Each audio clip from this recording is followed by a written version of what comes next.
Brought to you by Penguin.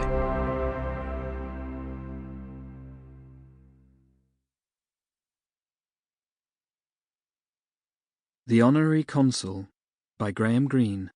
Read by Tim Pigott-Smith. All things merge into one another, good into evil, generosity into justice, religion into politics. Thomas Hardy. Part 1. Chapter 1. Doctor Eduardo Plarr stood in the small port on the Paraná, among the rails and yellow cranes, watching where a horizontal plume of smoke stretched over the Chaco. It lay between the red bars of sunset like a stripe on a national flag. Dr. Plarr found himself alone at that hour, except for the one sailor who was on guard outside the Maritime Building. It was an evening which, by some mysterious combination of failing light and the smell of an unrecognized plant, brings back to some men the sense of childhood and of future hope, and to others the sense of something which has been lost and nearly forgotten.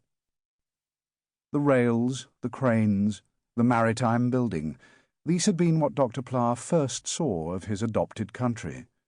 The years had changed nothing, except by adding the line of smoke, which when he arrived here first had not yet been hung out along the horizon on the far side of the Paraná. The factory that produced it had been built when he came down from the Northern Republic with his mother, more than 20 years before, on the weekly service from Paraguay. He remembered his father as he stood on the quay at Asunción, beside the short gangway of the small riverboat, tall and grey and hollow-chested, and promised, with a mechanical optimism, that he would join them soon, in a month or perhaps 3. Hope creaked in his throat like a piece of rusty machinery. It seemed in no way strange to the 14-year-old boy, though perhaps a little foreign, that his father kissed his wife on her forehead with a sort of reverence, as though she were a mother more than a bedmate.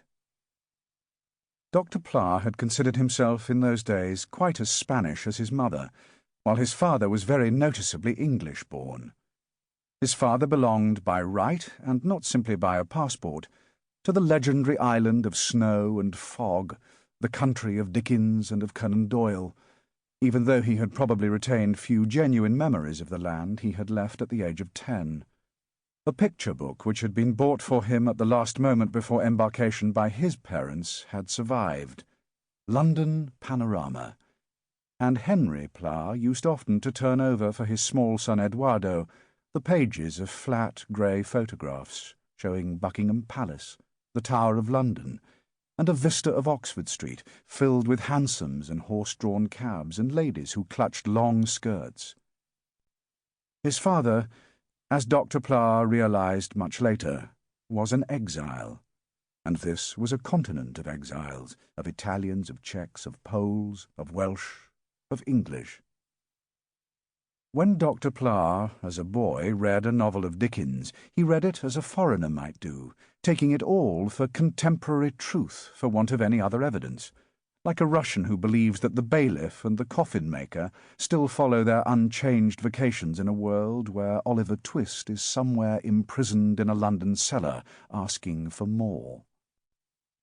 At 14, he could not understand the motives which had made his father stay behind on the quay of the old capital on the river.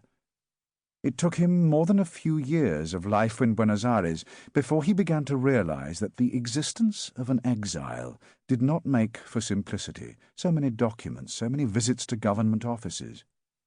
Simplicity belonged by right to those who were native-born, those who could take the conditions of life, however bizarre, for granted. The Spanish language was Roman by origin, and the Romans were a simple people. Machismo, the sense of masculine pride, was the Spanish equivalent of virtus. It had little to do with English courage or a stiff upper lip.